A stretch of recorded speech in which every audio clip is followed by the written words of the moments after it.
ব্ৰহ্মপুত্ৰত লাখ লাখ মাছৰ পোনা এৰিছে চৰকাৰে।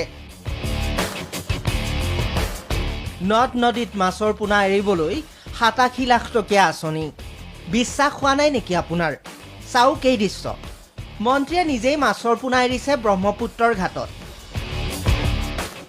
এটা দুটা নহয়, লাখৰ ঘৰত মাছৰ পোনা এৰি দিয়া হৈছে বৰলুইতত। এতিয়াও যদি কথাটো বিশ্বাস কৰিব পৰা নাই, তেন্তে মন্ত্ৰীৰ মুখেৰেই শুনি লওক। আজিৰ দিনত আমি ইয়াতে 1 লাখ আৰু আমাৰ ব্ৰহ্মপুত্ৰত এই জিলাত আৰু এটা ঠাইত শুৱালকুছিৰ অঞ্চলত আৰু 1 লাখ আমি পোনা এৰি দিম।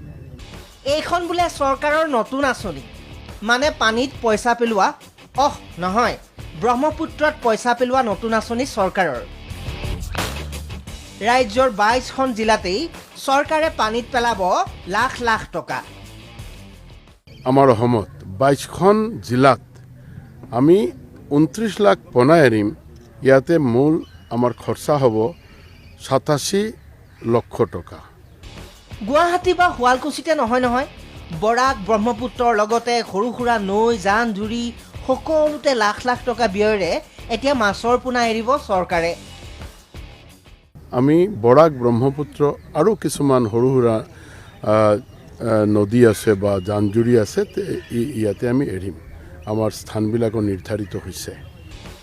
ব্ৰহ্মপুত্ৰত বা আন জান জুৰিত মাছৰ পোনা এৰি দিয়াৰ সপক্ষে মীন বিভাগৰ যুক্তি হ'ল, মাছৰ প্ৰাকৃতিক প্ৰজনন কমি গৈছে, মাছৰ বংশ বৃদ্ধি কৰিব লাগিব। আমি দেখিছোঁ যে বিভিন্ন ক্ষেত্ৰত আমাৰ মাছ নদীৰ যিটো প্ৰাকৃতিক উপায়ে প্ৰজনন কমি আহিছে। কাৰণ বেণ্ড পিৰিয়ডত আমাৰ জানা আছে যে বেণ্ড পিৰিয়ডতো বিভিন্ন ঠাইত মাছ মাৰা হয়। কণী থকা মাছবিলাক আমি হয়তোবা মাৰিলে আমাৰ ক্ষতি হয়। এই যে আমি 29 লাখ পোনা অসমৰ বিভিন্ন ঠাইত আমি এৰিম, স্বাভাৱিকভাৱেই আমাৰ এটা আশা আছে যে ইহঁতে কেতিয়াবা প্ৰজনন কৰিব। আৰু এই প্ৰজননৰ ক্ষেত্ৰত যদি আমাৰ মাছ নাথাকে, তে প্ৰজনন নহ'ব আৰু স্বাভাৱিকভাৱে মাছৰ নাটনি আহিব। চৰকাৰৰ এই উদ্ভট সিদ্ধান্তৰ কথা জানি চকু কপালত উঠি থকাৰ সময়তে আৰু এটা কথা জানি লওক। পূৰ্বে কংগ্ৰেছ আমোলত চীনৰ নদীত মাছ মৰা প্ৰকল্প অধ্যয়ন কৰিবলৈ মীন মন্ত্ৰী আৰু বিষয়াৰ এটা দল বহু লাখ টকা খৰচ কৰি প্ৰতিবেশী ৰাষ্ট্ৰখনলৈ গৈছিল। কিন্তু তাত যি পৰিৱেশত এই কাম কৰা হৈছে, এয়া অসম্ভৱ বুলি জানি সেই কাম অধ্যয়নৰ নামত ধনৰ শৰাধ পতাতে সীমাবদ্ধ ৰখা হ'ল।